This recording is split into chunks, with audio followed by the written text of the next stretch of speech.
All right, so it has been 2 weeks in Scandinavia, and I've gotten a small taste of the food of Denmark, Sweden, and Finland. And there are some small differences between the cuisines that I want to talk about, which I found Danish food the most indulgent.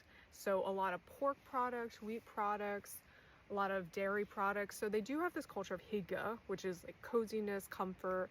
And so it's very common for people to go to the cafe, get a coffee, get a treat, a little pastry, treat themselves. And so huge pastry scene, Danish pastries, huge pastry scene, huge bakery scene, and then just a lot of use of dairy in all of their dishes. And so even if you were to get like a simple smørrebrød, it's always going to have like a mayo sauce, a remoulade, something like that.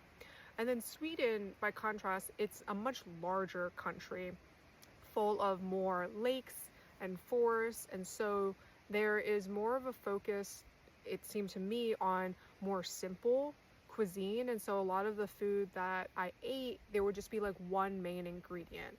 And right now in the summertime, a lot more vegetables and squashes were being served.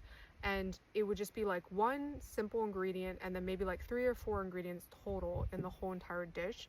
And it's very much about just like tasting the freshness and simplicity of that main produce or meat or whatever it was.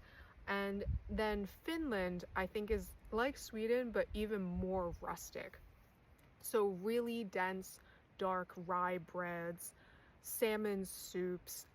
They have a huge foraging culture here. And so the berries and the mushrooms, like it's just more rusticy. And obviously, like, this is a generalization of these cuisines, these traditional cuisines, because if you go to the capital cities, you can get like Mexican food, you can get sushi, like it's a cosmopolitan global city center. But just looking at like the traditional food, which is what I try to eat when I was in each country, that's kind of like my lowdown on how they were different. So let me know if you have different opinions or had a different experience in the comments below.